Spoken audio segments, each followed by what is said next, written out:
Hello friends, welcome to my channel Eco Master. Okay, तो आज chapter 12 forms of market के बारे में जानेंगे हम। माइक्रो इकोनॉमिक्स का चैप्टर 12 जो है forms of market for class 11th। इसमें हम तीन कॉन्सेप्ट्स पढ़ेंगे। पहला कॉन्सेप्ट ऑफ मार्केट, मार्केट का कॉन्सेप्ट, मार्केट है क्या।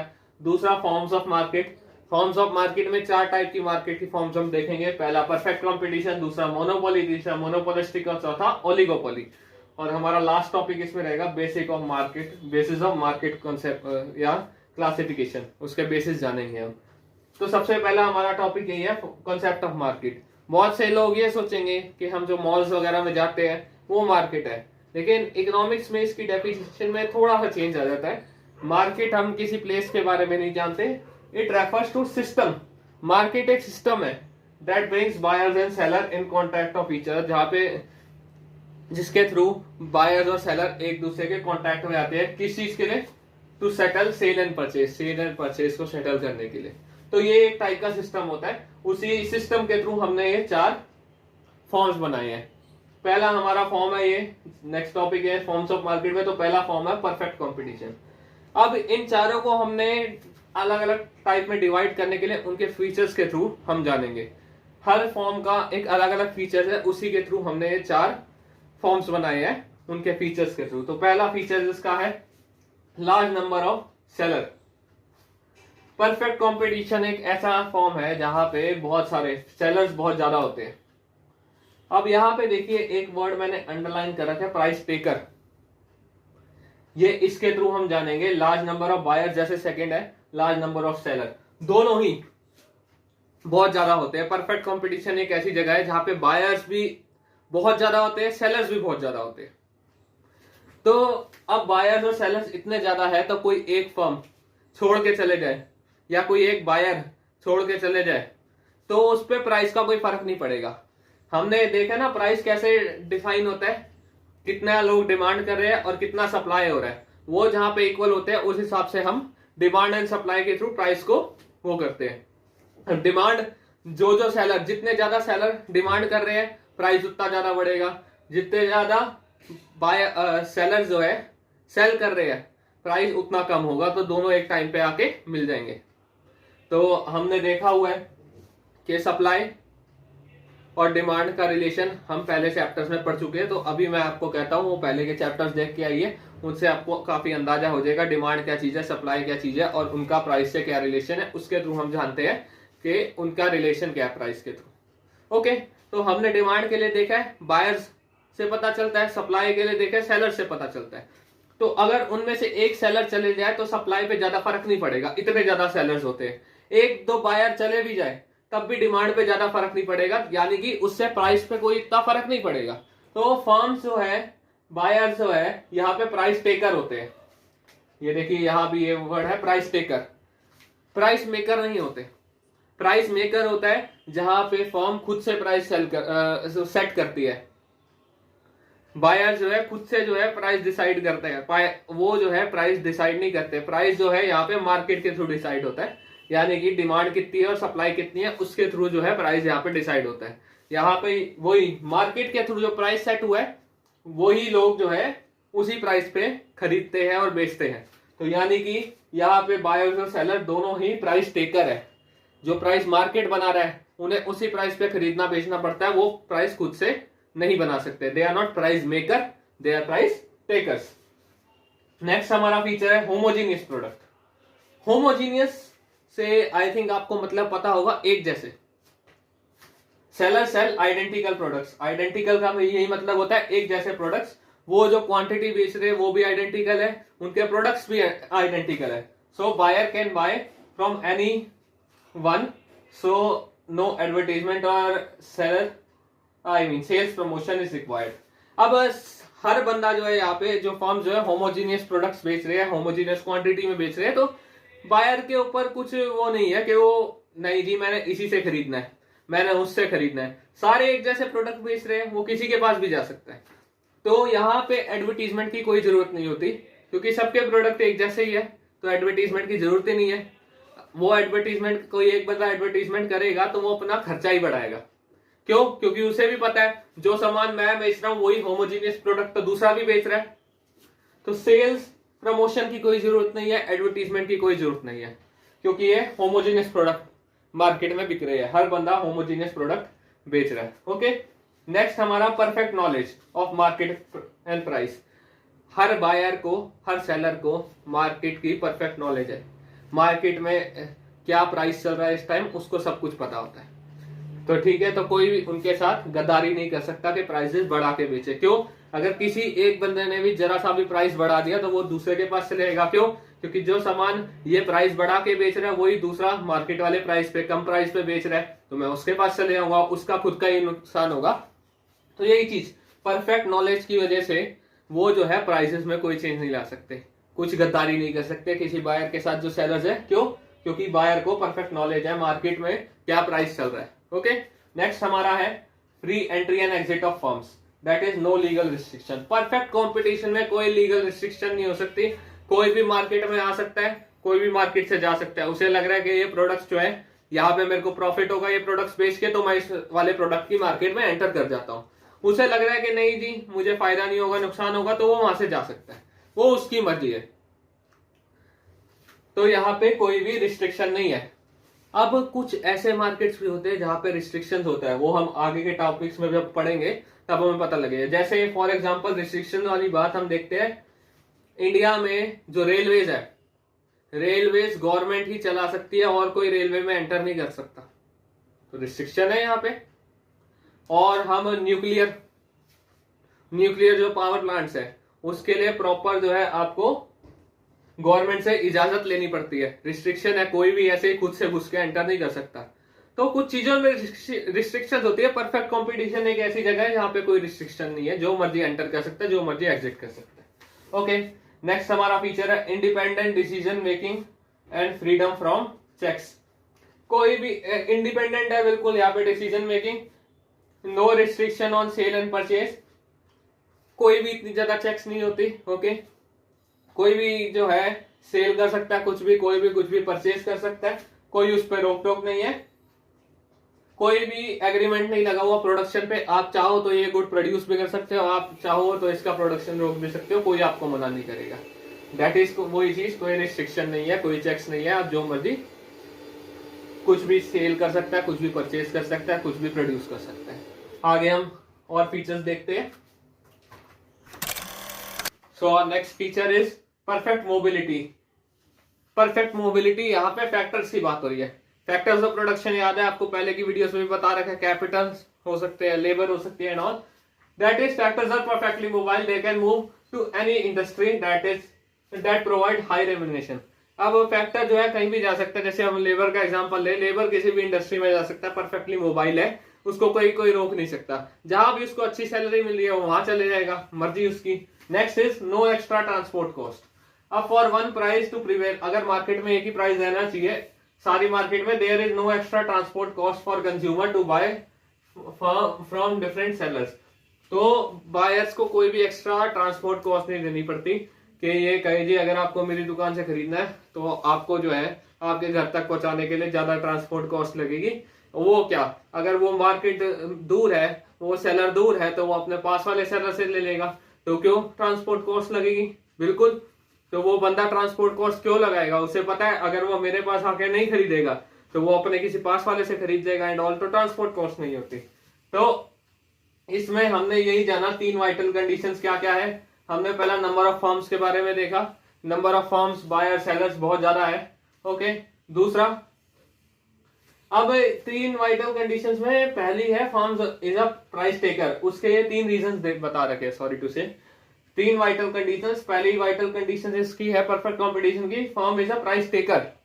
प्राइस टेकर वो क्यों है, उसके पीछे के तीन रीजंस, पहले जब मैं आपको फीचर्स बता रहा था मैंने आपको बहुत डिटेल में बताया था। नंबर ऑफ फर्म्स बहुत ज्यादा होती है, एक फर्म चली भी गई तो उससे कोई फर्क नहीं पड़ेगा, मार्केट में प्राइस में कुछ फर्क नहीं पड़ने वाला। दूसरा, होमोजीनियस प्रोडक्ट्स होमोजीनियस होते हैं, ऐसा तो नहीं है कि ये दो प्रोडक्ट्स एक बेच रहा है दूसरा दूसरे टाइप का बेच रहा है, हो सकता है वो ज्यादा बढ़िया इसलिए उसका प्राइस ज्यादा है, लेकिन होमोजीनियस प्रोडक्ट है, दोनों एक जैसे ही है तो प्राइस में कोई चेंज नहीं आ सकता, कोई भी प्राइस में चेंज नहीं ला सकता। तीसरा, unnecessary loss due to lower price fixation.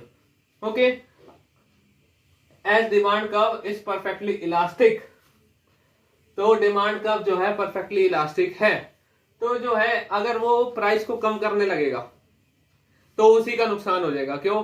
सारे समझ लो 10 रुपए के प्राइस पे बेच रहे हैं, वो सोचेगा अगर मैं 5 पे बेचूं तो उसको लॉस ही होना है। क्यों? क्योंकि यहाँ पे परफेक्ट इलास्टिक डिमांड कर्व है। नेक्स्ट जो हमारा ये है demand curve of firm is perfectly elastic, ये होमोजीनियस डिमांड कर्व दे रखा है। यहाँ पे प्राइस, यहाँ पे क्वांटिटी है, फर्म का डिमांड कर्व है। ये डिमांड कर्व परफेक्टली इलास्टिक ये शो करता है कि बिना प्राइस को चेंज किए भी ना, बिना प्राइस बढ़ाए बिना प्राइस कम किए वो जितनी मर्जी क्वांटिटी बेच सकता है। चाहे वो इस पॉइंट पे, ए पॉइंट पे बेचे क्वांटिटी, बी पॉइंट पे बेचे, ये देखिए इसी प्राइस पे वो जितनी मर्जी क्वांटिटी बेच सकता है, उस बड़े आराम से बेच सकता है। ओके, तो उसको प्राइस चेंज करने की जरूरत ही नहीं है। तो यही चीज बताता है प्राइस टेकर वाले कंडीशन में इट इज नाइदर पॉसिबल, ना ये तो पॉसिबल ही नहीं है कि वो प्राइस चेंज करे, नॉट डिजायरेबल।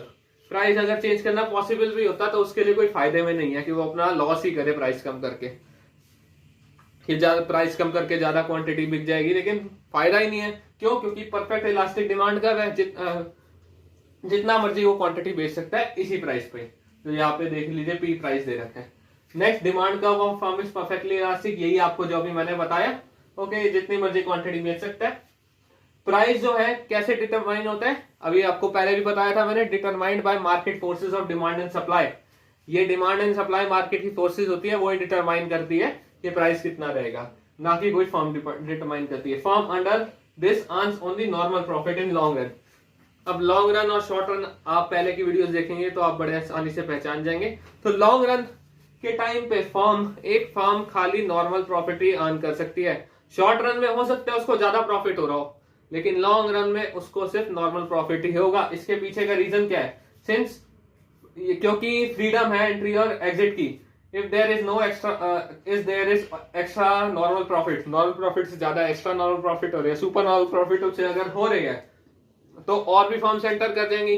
वो देखेंगे इस मार्केट में तो बहुत ज्यादा प्रॉफिट होता है, इधर एंटर कर जाते हैं। अब ज्यादा जैसे ही वो एंटर करेंगे फर्म्स, तो क्या होगा? When some enter supply increase, supply बढ़नी शुरू हो जाएगी, क्योंकि अब और भी फर्म्स आ रही है, वो प्रोडक्शन कर रही है, बेचने को शुरू कर रही है, तो सप्लाई बढ़ जाएगी। जैसे ही सप्लाई बढ़ेगी प्राइसेस कम हो जाएंगे, प्राइसेस कम होंगे तो उन्हें सस्ते में बेचना पड़ेगा, दोबारा नॉर्मल प्रॉफिट भी हो जाएंगे। ओके, अब इफ लॉसेस अकर, अगर लॉसेस होते हैं, some will leave and all come to normal profit. अगर लॉसेस होने शुरू हो जाएंगे तो कुछ फर्म्स जो है वहां से चली जाएंगी, देखेंगे कि यहाँ तो लॉसेस हो रहे हैं, हम छोड़ के चले आते हैं फर्म। तो अब जब वो सब छोड़ के चली जाएंगी तो क्या होगा? When some exit, supply decrease and price increase, supply decrease हो जाएगी, सप्लाई कम हो गई तो प्राइसेस बढ़ने शुरू हो जाएंगे, फिर दोबारा जो लॉसेस पे थे वो दोबारा प्रॉफिट पे आ जाएंगे, नॉर्मल प्रॉफिट पे। ओके, तो यही रीजन है कि फर्म लॉन्ग रन में खाली नॉर्मल प्रॉफिट ही अर्न कर सकती है। नेक्स्ट है हमारा मोनोपोली। अब मोनोपोली के कुछ फीचर्स देखते हैं। अब मोनो से आपको क्या समझ में आता है? Mono means single. अब यहाँ पे बात आती है, हमने परफेक्ट में देखा था large number of buyers and sellers, लेकिन मोनोपोली का पहला फीचर यही है, one seller and large buyers.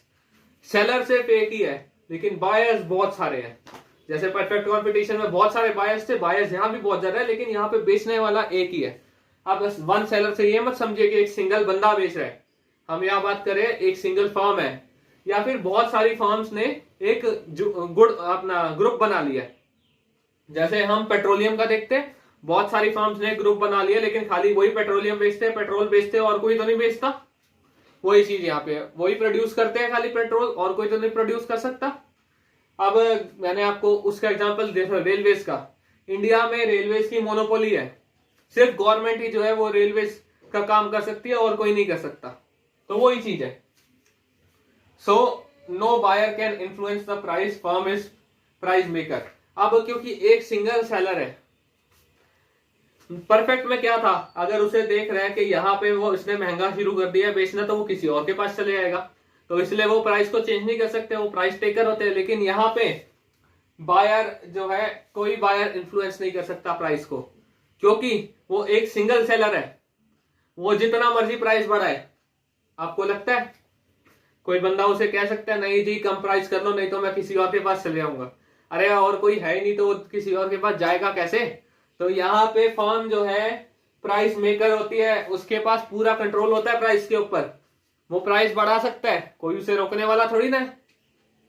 अब ये भी मत सोचिए कि वो प्राइस 1 रुपए का प्रोडक्ट 1000 में बेचेगा, इतना ज्यादा भी नहीं कर पाएगा। अगर 1000 में बेचेगा तो कोई खरीदने वाला ही नहीं होगा, लोगों के पास पैसे कहां से आएंगे खरीदने के लिए। तो वो प्राइस मेकर है, उसके पास कंट्रोल होता है, वो प्राइस को काफी ज्यादा बढ़ा सकता है। लेकिन इतने में भी कंफ्यूज मत होइए कि 1 रुपए का प्रोडक्ट 1000 में बेचेगा ऐसा भी नहीं हो सकता। ओके, तो वो प्राइस मेकर होता है, प्राइस को अपने हिसाब से चेंज कर सकता है, कोई उसे टोक नहीं सकता। दूसरा फीचर है restrictions one entry, restriction on entries and exit, यानी कि एंट्री और एग्जिट पे रिस्ट्रिक्शंस होते हैं। वन सेलर है, कोई और ना एंटर कर सकता है ना एग्जिट कर सकता है, बिल्कुल ड्यू टू, अब इसका रीजन क्या है कि वो सिंगल सेलर है और कोई एंटर क्यों नहीं कर सकता? Due to patent rights. पहली चीज है पेटेंट राइट्स। जैसे रेलवे और बहुत सारे बंदे चला सकते हैं, लेकिन वो चला क्यों नहीं पाते? क्योंकि गवर्नमेंट का उस पर पेटेंट राइट है, गवर्नमेंट ने अपना राइट लगा रखा है कि और कोई एंटर नहीं कर सकता। ये तो हो गया पहली चीज। या फिर और कंट्रोल ओवर टेक्निक, ऐसी कोई टेक्निक है जो और किसी के पास है ही नहीं, खाली उसी के पास है और वो अपनी टेक्निक किसी को बेचना भी नहीं चाहता, तो वो सिंगल सेलर है। तीसरा फैक्टर्स या रॉ मटेरियल्स ऐसे हैं जो खाली उसी के पास है। अब पेट्रोलियम का वो अकेले क्यों करता है? क्योंकि उस जगह पे पेट्रोलियम मिलता है बहुत ज्यादा, तो वो बेच सकता है, वही रीजन है। ओके, तीसरा नो क्लोज सब्सिट्यूट्स। अब वो ऐसा सामान कोई बेच रहा है जिसका कोई सब्सिट्यूट अवेलेबल ही नहीं है, इसलिए वो सिंगल सेलर है। ओके, तो मोनोपोली में तीसरा फीचर यही है कि उस जो वो प्रोडक्ट बेच रहा है उसका कोई सब्सिट्यूट है ही नहीं और कहीं वो प्रोडक्ट मिल ही नहीं सकता हमें, इसलिए वो जितना प्राइस को बढ़ा सकता है, कोई उसे मना नहीं कर सकता क्योंकि वो उसी के पास मिलेगा। Let's move further.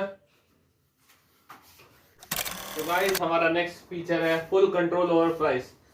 They are price maker and fix any price they want. अब ये देखो, नेक्स्ट हमारा फीचर यही है कि उनके ऊपर प्राइस का फुल कंट्रोल होता है, वो जितना मर्जी जैसे मर्जी प्राइस सेट कर सकते हैं, तो उस पर कोई उन्हें रोक टोक नहीं होती। लेकिन आपको पहले भी बताया था प्राइस भी एक लेवल तक ही सेट होता है।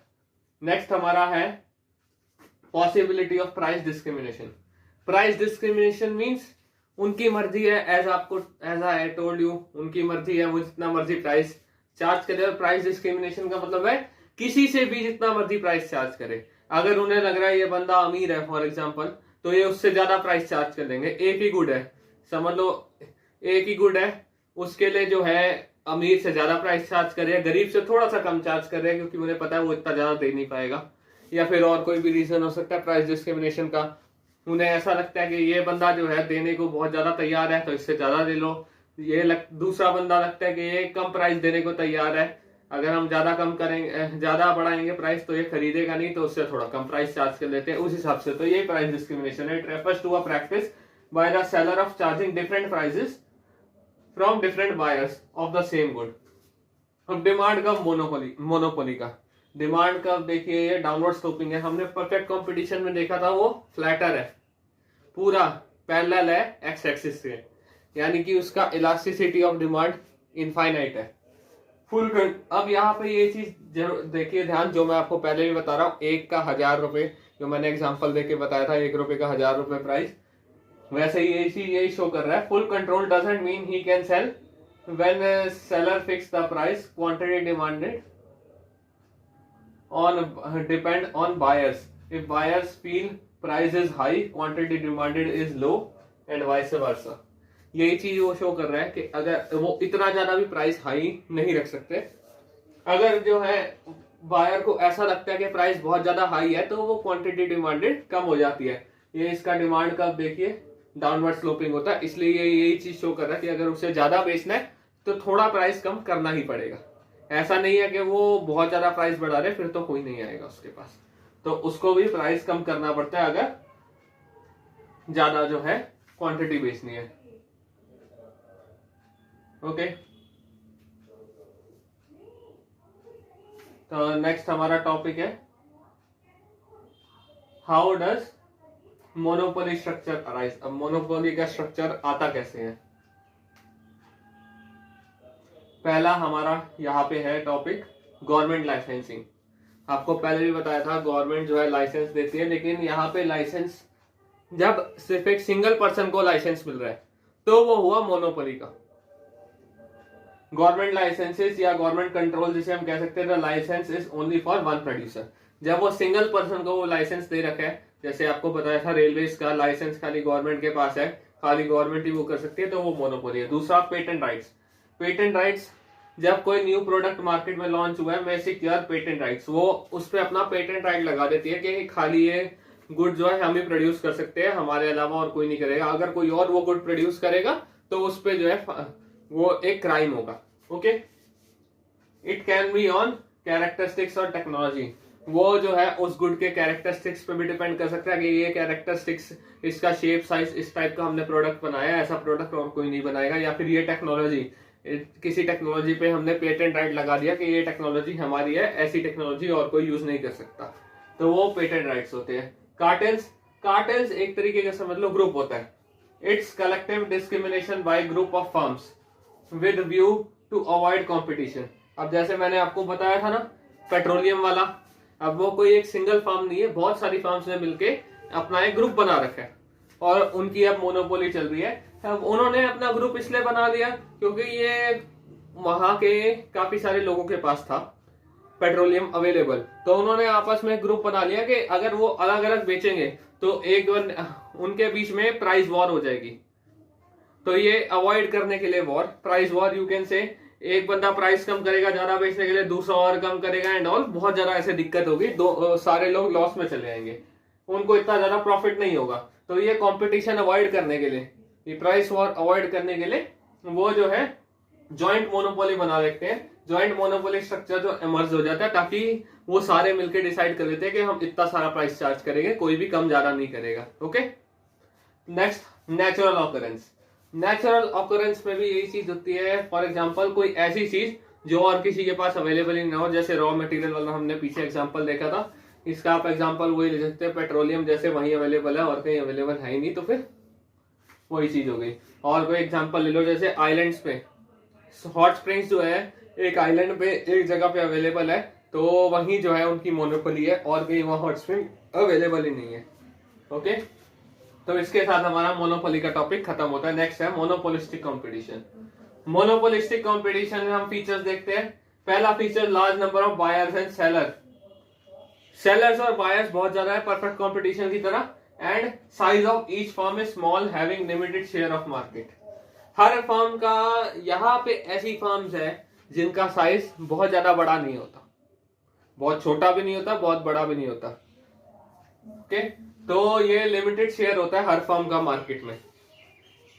प्रोडक्ट डिफरेंशिएशन, इसलिए जो है वो प्राइस मेकर नहीं होते। उनका मतलब प्राइस आप समझ के देखिए, ऐसा भी नहीं है कि वो प्रॉपर प्राइस मेकर है, उनका थोड़ा बहुत थोड़ा सा कंट्रोल होता है प्राइस पे। ऐसा भी नहीं है कि वो पूरी तरह डिमांड सप्लाई पे डिपेंड करता है, थोड़ा बहुत वो प्राइसेस में चेंज कर सकते हैं। ना वो प्राइस मेकर होते हैं ना पूरी तरह से प्राइस टेकर होते हैं, बहुत लो, थोड़ा बहुत कंट्रोल होता है उनका प्राइसेस पे। Okay, product differentiation. अब यहाँ पे देखो होमोजीनियस वाला प्रोडक्ट, होमोजीनियस प्रोडक्ट हमारा परफेक्ट कंपटीशन में था। यहाँ पे ये चीज डिफरेंट आ जाती है कि हेट्रोजीनियस प्रोडक्ट होते हैं, अलग अलग टाइप के प्रोडक्ट्स होते हैं, प्रोडक्ट में डिफरेंशिएशन होती है। Products are heterogeneous goods, here are not perfect but close substitutes। उधर हमने देखा था परफेक्ट कंपटीशन में सारे गुड्स एक दूसरे के परफेक्ट सब्स्टिट्यूट्स होते हैं, यहाँ पे ये गुड्स होते हैं ये परफेक्ट सब्स्टिट्यूट्स नहीं होते, क्लोज सब्स्टिट्यूट्स होते हैं। इसका एक एग्जांपल आप ले सकते हैं टूथपेस्ट। अब टूथपेस्ट की फॉर्म जो है बहुत ज्यादा बड़ी तो नहीं होती, ओके, और इनके प्रोडक्ट्स अलग अलग होते हैं, कोलगेट, पेप्सोडेंट, अब मेसवाक, आप कोई भी ले सकते हैं। हर गुड एक दूसरे के क्लोज सब्स्टिट्यूट्स होते हैं, परफेक्ट नहीं होते। अब आप ये सोच सकते हैं, यहाँ पे अगर हम टूथपेस्ट का एग्जांपल ले रहे हैं तो यहाँ पे कार्स भी तो आ सकती है, कार्स की जो फर्म्स होती है, लेकिन वो मोनोपोलिस्टिक में नहीं आएंगी। इसके पीछे का बहुत सारे रीजंस है। सबसे पहला रीजन, कार्स के बहुत ज्यादा बायर्स नहीं है, बहुत ज्यादा सेलर्स नहीं है। कार्स की थोड़ी फर्म्स है, लेकिन इस टाइप की फर्म्स बहुत सारी है मोनोपोलिस्टिक की। दूसरा, ये इतनी बड़ी फर्म्स नहीं होती, ये जो कार्स वगैरह वाली फर्म्स होती है वो बहुत बड़ी बड़ी साइज की है, लेकिन ये इनका साइज इतना ज्यादा बड़ा नहीं होता, तो इसलिए ये मोनोपोलिस्टिक में आती है। वो जो आपका आएगा वो आपके नेक्स्ट टॉपिक में आएगा, जो कार्स वगैरह का है ओलिगोपोली में। उसके पीछे के जब हम फीचर्स जानेंगे तब आपको पता चलेगा कि कार्स वगैरह उसमें क्या आती है। तो अभी आप याद रखिए कि क्लोज सब्स्टिट्यूट्स वाले लार्ज बायर्स है, लार्ज सेलर्स है, लेकिन स्मॉल फर्म्स है, हेट्रोजीनियस गुड्स ये भी बनाते हैं। ओके, क्लोज सब्स्टिट्यूट्स है, परफेक्ट सब्स्टिट्यूट्स नहीं है। सेलिंग कॉस्ट, अब these include expenses on advertisement and publicity, price, risk, quantity demanded, reduce and vice versa। Okay, अब ये जो है यहाँ पे जब हमने देखा था कि परफेक्ट कंपटीशन में एक ही क्वांटिटी पे जितना, एक ही प्राइस पे जितना मर्जी बेच सकते हो, यहाँ पे ऐसा नहीं है। यहाँ पे जो है हमारे एक्सपेंसेस एडवर्टीजमेंट वगैरह पे भी आते हैं। यहाँ पे मेन प्राइस का सिस्टम ज्यादा नहीं होता, यहाँ पे होता है लोग प्रमोशन वगैरह ज्यादा करते हैं, एडवर्टीजमेंट वगैरह ज्यादा करते हैं अपना सामान बेचने के लिए। ओके, डिमांड का इसका भी डाउनवर्ड स्लोपिंग होता है, अगर प्राइस बढ़ेगा तो क्वांटिटी डिमांडेड कम हो जाएगी और वाइस वर्सा। कि यहाँ आप ये चीज एक नोटिस करिए, डाउनवर्ड स्लोपिंग, मोनोपोली का भी डिमांड कर्व डाउनवर्ड स्लोपिंग है, मोनोपोलिस्टिक का भी डिमांड कर्व डाउनवर्ड स्लोपिंग है। लेकिन एक चीज नोटिस करिए, इसका डिमांड कर्व फ्लैटर है, मोनोपोलिस्टिक का, मोनोपोली का स्टीपर है, यानी कि इसकी इलास्टिसिटी ज्यादा है मोनोपोलिस्टिक की, इसकी इलास्टिसिटी कम है। ओके, तो यही ये चीज शो करता है, इसकी इलास्टिसिटी कम है, इसकी इलास्टिसिटी ज्यादा है, ये फ्लैटर है, ये स्टीपर है। तो पहले भी आपको पहले की वीडियोस में बता चुका हूं, स्लोप और इलास्टिसिटी दोनों का अपोजिट रिलेशन होता है, इसका स्लोप ज्यादा है, इसका स्लोप कम है, इसकी इलास्टिसिटी ज्यादा है, इसकी इलास्टिसिटी कम है। Let's move further. सो हमारा नेक्स्ट फीचर है non price competition, this is to avoid price war. अब नॉन प्राइस कंपटीशन बेसिकली यहाँ पे प्राइस के जरिए हम नहीं करते, प्राइसेस को कम ज्यादा करके हम डिमांड बढ़ाए, ये हुआ प्राइस का कंपटीशन। नॉन प्राइस कंपटीशन में ये लोग जो है एडवर्टीजमेंट वगैरह बढ़ा के, अपना प्रमोशन वगैरह करके, उसके थ्रू जो है अपने प्रोडक्ट ज्यादा बेचने की कोशिश करते हैं, तो ये नॉन प्राइस कंपटीशन हुआ। नेक्स्ट फीचर है freedom of exit and entry. यहाँ पे freedom of entry and exit, but new firms may not have absolute freedom as some goods have patent rights, example Woodland shoes. तो यहाँ पे भी market में freedom होती है एंट्री और एग्जिट की, लेकिन कभी कभी जो है न्यू फर्म्स को एंटर होने की दिक्कत होती है। क्यों? क्योंकि अगर उस गुड का पेटेंट राइट अवेलेबल हो किसी फर्म के पास, तो नई फर्म्स एंटर नहीं कर सकती। जैसे वुडलैंड शूज का एग्जांपल दे रखे हैं, क्योंकि वो ब्रांड के शूज और कोई नहीं बना सकता। हम दूसरे टाइप के शूज बना सकते हैं, लेकिन वुडलैंड ब्रांड के शूज और कोई नहीं बना सकता, क्योंकि उसके पास उसका पेटेंट राइट है। Okay, next, lack of perfect mobility in different prices prevail for some factors, that is different prices. Okay, तो लैक ऑफ परफेक्ट मोबिलिटी हमने पहले पढ़ा था अपना परफेक्ट कंपटीशन में, परफेक्ट मोबिलिटी होती है फैक्टर्स की, फैक्टर्स कहीं भी जा सकते हैं। यहाँ पे परफेक्ट मोबिलिटी नहीं होती, क्योंकि अलग अलग प्राइजेस जो है मार्केट में प्रिवेल करते हैं, अलग अलग आई मीन सेम फैक्टर के अलग अलग प्राइजेस प्रिवेल करते हैं। Lack of perfect knowledge, that is due to product differentiation. अब परफेक्ट कंपटीशन में हमने देखा था कि मार्केट की परफेक्ट नॉलेज होती है बायर्स और सेलर्स को, यहाँ पे परफेक्ट नॉलेज नहीं होती। क्यों? वहां पे होमोजीनियस प्रोडक्ट होता था, यहाँ पे प्रोडक्ट जो है वो डिफरेंशिएटेड होता है, प्रोडक्ट डिफरेंशिएशन होती है मार्केट में। This leads to consumer exploitation due to high price and low quality products. अब सोच के देखिए, मार्केट में कोई किसी टाइप का प्रोडक्ट बेच रहा है, कोई किसी टाइप का प्रोडक्ट बेच रहा है। अब ना सेलर को अंदाजा होगा कि वो प्रोडक्ट जो बना रहा है उसमें उसकी कितनी कॉस्ट वगैरह लग रही है, वो क्या क्या डाल रहा है उसमें, ना बायर्स को पता होगा पूरा डिटेल में। परफेक्ट नॉलेज नहीं होगी, थोड़ा बहुत तो अंदाजा है कि वो कैसे प्रोडक्ट बना रहा है, क्या बना रहा है, लेकिन पूरी नॉलेज नहीं होगी। तो इससे जो है कंज्यूमर की एक्सप्लॉयटेशन हो सकती है। कंज्यूमर को पूरी तरह से नहीं पता कि वो उसकी कितनी कॉस्ट लग रही है उसको बनाने में, वो जो प्राइस चार्ज कर रहा है क्या उतनी उसकी कॉस्ट लग रही है, या वो जानबूझ के ज्यादा हाई प्राइस चार्ज कर रहा है और क्वालिटी जो है प्रोडक्ट की बहुत लो है, फिर भी वो बहुत ज्यादा हाई चार्ज कर रहा है। अगर हमें नॉलेज ही नहीं है परफेक्ट, तो हम कैसे बता सकते हैं? चलो हाई क्वालिटी प्रोडक्ट है तो उसके प्राइसेस तो ज्यादा होने चाहिए, लेकिन कंज्यूमर एक्सप्लॉयटेशन इसलिए हो रही है क्योंकि उसे प्रॉपर नॉलेज ही नहीं है। हो सकता है वो लो क्वालिटी प्रोडक्ट और प्राइसेस बहुत ज्यादा हो, तो इस तरीके के कंज्यूमर को एक्सप्लॉइट किया जा रहा है। ओके, तो इसके साथ हमारा मोनोपोलिस्टिक खत्म हुआ। नेक्स्ट है हमारा ओलिगोपोली।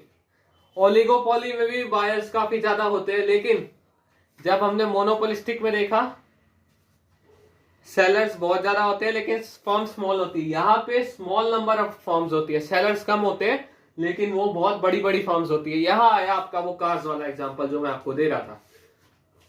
कार्स की फर्म्स कितनी बड़ी बड़ी होती है, लेकिन है तो कुछ ही, बहुत सारी तो नहीं है, थोड़ी बहुत ही फर्म्स अवेलेबल है ना।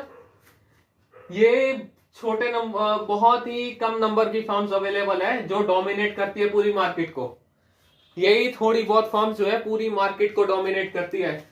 Each firm has large share of market and has partial control of price. हर एक फर्म का काफी ज्यादा शेयर है मार्केट पे अवेलेबल, ओके, और वही जो है इसके थ्रू उनके पास पार्शियल कंट्रोल होता है प्राइस का, फुल कंट्रोल नहीं होता। फुल कंट्रोल तो मोनोपोली के पास होता है क्योंकि वो इकलौती फर्म है। यहाँ पे बहुत ज्यादा फर्म्स तो नहीं है, लेकिन थोड़ी तो है, कंपटीशन तो उनके बीच में भी है, तो इनके पास फुल कंट्रोल नहीं होता, लेकिन पार्शियल कंट्रोल इनके पास भी होता है प्राइस का, ओके।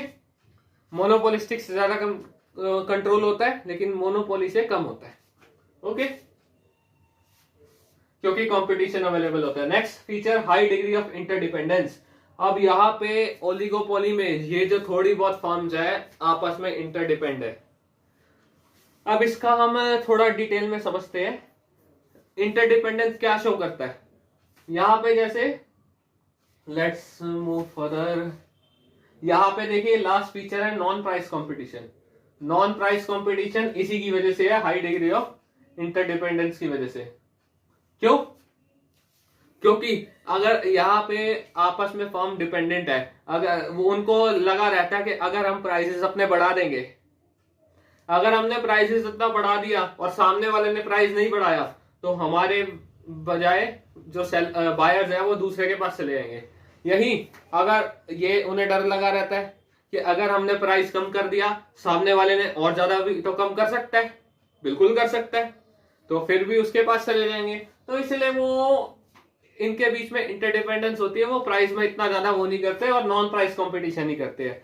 नॉन प्राइस कंपटीशन वही चीज होगी, बहुत ज्यादा बड़े लेवल की एडवर्टीजमेंट करते हैं, प्रमोशन करते हैं, बड़े बड़े अपने फिल्म स्टार्स वगैरह को बुला लेते हैं अपनी एडवर्टीजमेंट करने के लिए, तो बहुत तगड़े तरीके से ये लोग एडवर्टीजमेंट करते हैं, प्रमोशन करते हैं एंड ऑल। तो ये नॉन प्राइस कंपटीशन ही करते हैं इसी रीजन की वजह से, क्योंकि ये आपस में इंटरडिपेंडेंट होता है, डिपेंड करते रहते हैं कि हाँ जी मैं प्राइस चेंज करूं, अगर वो नहीं, उसने नहीं किया, अगर मैंने कम किया, ज्यादा किया, उसने नहीं किया एंड ऑल, या फिर और ज्यादा कर लिया कम, और ज्यादा कर दिया, तो वो आपस में इसी वजह से नॉन प्राइस कंपटीशन चलता है, इनके बीच में इंटरडिपेंडेंस होता है, ओके।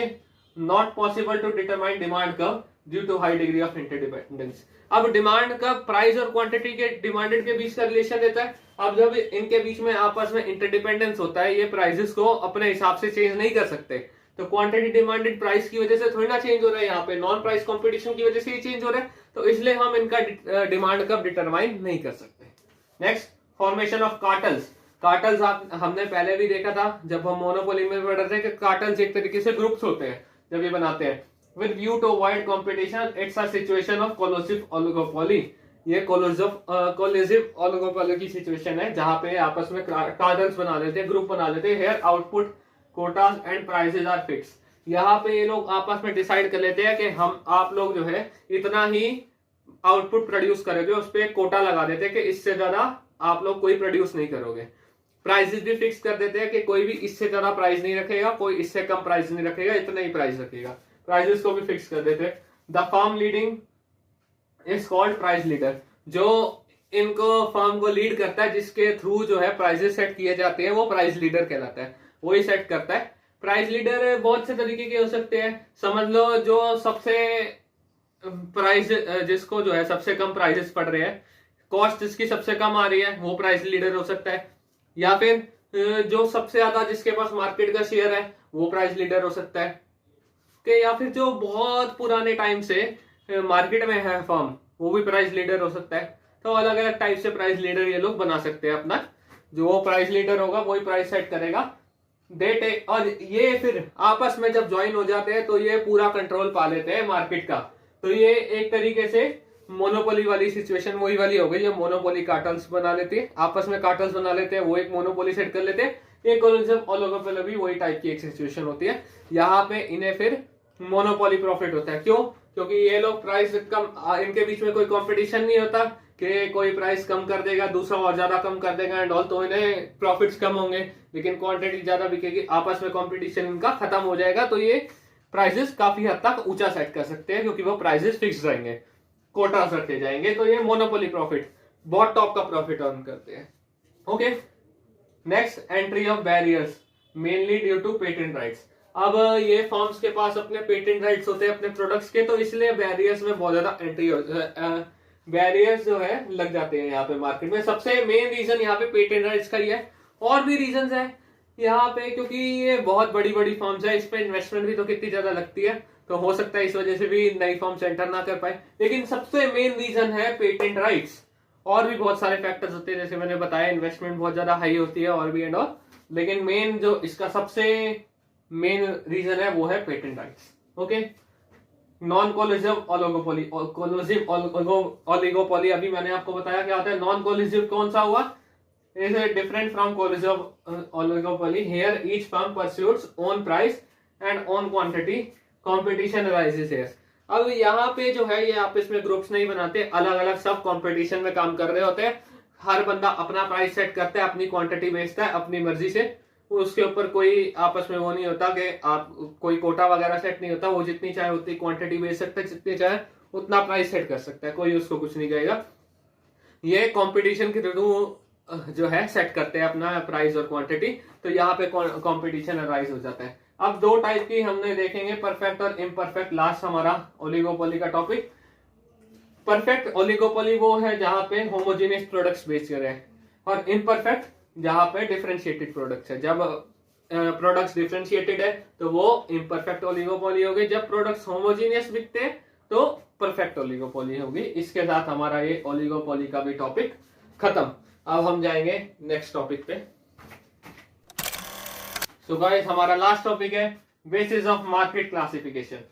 अब ये टॉपिक आप मान के चलिए जो हमने अभी तक पीछे पढ़ा है, चारों मार्केट के फीचर्स देखे हैं, उनके बारे में पता लगाया कि वो मार्केट को कैसे डिफरेंशिएट कर रखा है, उन्हीं के बेसिस पे दे रखा है।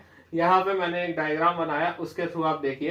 पहला हमारा टॉपिक है रेफरेंस, इधर perfect competition, PC, monopolistic, monopoly और ओलिगोपोली, ये चार अलग अलग कॉलम्स बना रखे हैं। पहला number of buyers and seller, इधर परफेक्ट में लार्ज, मोनोपोलिस्टिक में लार्ज, इधर one seller one buyer, I mean one seller और large number of buyers, oligopoly में few sellers and large buyers.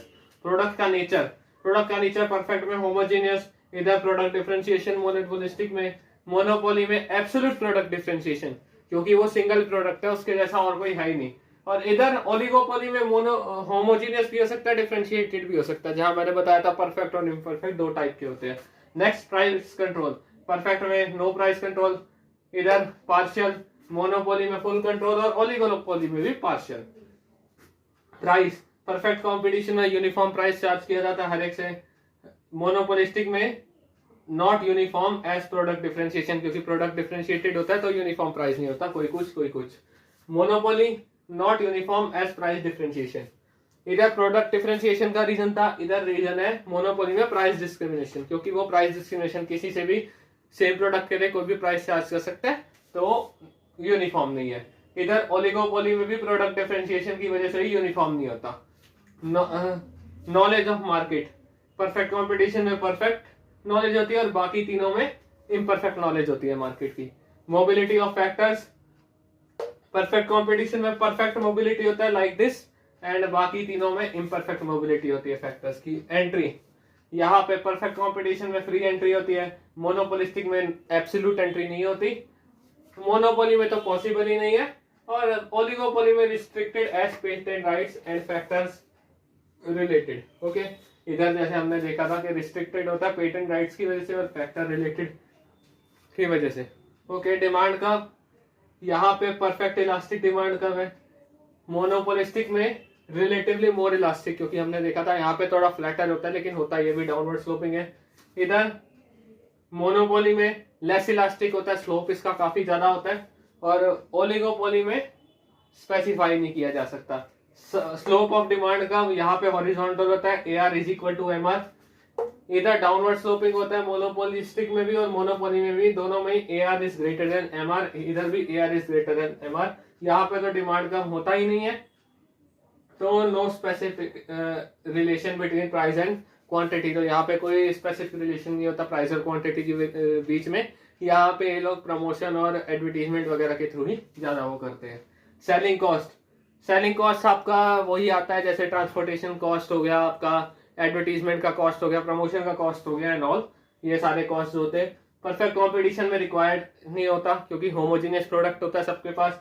इधर वेरी सिग्निफिकेंट, मोनोपोलिस्टिक में बहुत ज्यादा जरूरी होता है। मोनोपोली में भी रिक्वायर्ड नहीं है क्योंकि वो इकलौता सेलर है, सबको उसी से जाके खरीदना है, तो उसको क्या अपनी प्रमोशन वगैरह एडवर्टीजमेंट वगैरह की जरूरत है। ओलिगोपोली में भी क्योंकि नॉन प्राइस कंपटीशन होता है, तो very significant here also. Okay, profit in long run, long run में परफेक्ट कंपटीशन का प्रॉफिट होता है AR is equal to AC यानी कि normal profit, average revenue is equal to average cost. Here also in monopolistic average revenue is equal to average cost, यहाँ पे भी normal profit होता है। यहाँ पे रीजन आपको बताया था क्योंकि फ्री एंट्री एंड एग्जिट वाला जो रीजन था, अगर प्रॉफिट बनने लग जाता है तो कोई और एंट्री कर जाता है, सप्लाई बढ़ती है, आपका प्राइसेस जो है कम होने लग जाते हैं एंड वाइस वर्सा, जो आपने पीछे अभी पढ़ा था। मोनोपोली में AR is greater than AC यानी एवरेज रेवेन्यू एवरेज कॉस्ट से ज्यादा होता है, एक्स्ट्रा नॉर्मल प्रॉफिट यहाँ भी होता है। और ओलिगोपोली में भी एक्स्ट्रा नॉर्मल प्रॉफिट होते हैं। ये ज्यादातर ट्रस्ट और कार्टल्स की वजह से होता है। जब हमने बताया था अगर वो कार्टल्स वगैरह बना ले तो मोनोपोली हो जाती है, तब तो मोनोपोली वाले प्रॉफिट्स हो जाते हैं काफी ज्यादा। तो इसके साथ ये चैप्टर हमारा आज का खत्म होता है। नेक्स्ट चैप्टर हमारा रहेगा market equilibrium under perfect competition and effect of shift in demand and supply. अब हम नेक्स्ट चैप्टर में देखेंगे मार्केट में इक्विलिब्रियम कैसे आता है। परफेक्ट कंपटीशन में बेसिकली हम जानेंगे यहाँ पे परफेक्ट कंपटीशन जो हमने ये पढ़ा है, परफेक्ट कंपटीशन की जो मार्केट है उसमें इक्विलिब्रियम कैसे आएगा, market forces of demand and supply के थ्रू ही इक्विलिब्रियम प्राइस और इक्विलिब्रियम क्वांटिटी जो है वो पता लगाया जाएगा। और फिर हम वही इसका डिमांड कर्व और सप्लाई कर्व के शिफ्ट्स के बारे में भी जानेंगे। तो यही होगा आपका नेक्स्ट चैप्टर, इसके अंदर हम देखेंगे। आई होप आपको ये वाला चैप्टर भी पसंद आया होगा। नेक्स्ट चैप्टर अगर देखना है तो इस चैप्टर को जरूर अच्छे से देखिएगा। ओके, अगर आप आई होप आपको पसंद आया तो प्लीज जरूर लाइक कीजिए, सब्सक्राइब कीजिए और शेयर कीजिए विद एज मैनी पीपल, ताकि जितना ज्यादा शेयर होगा, जितना ज्यादा लाइक होगा, जितना ज्यादा सब्सक्रिप्शन होगी, मुझे भी बहुत ज्यादा खुशी होगी आपको पढ़ाने में। मैं भी जितने खुश होकर पढ़ाऊंगा आपको भी और ज्यादा समझ में आएगा। तो please like share and subscribe. Okay, have a nice day.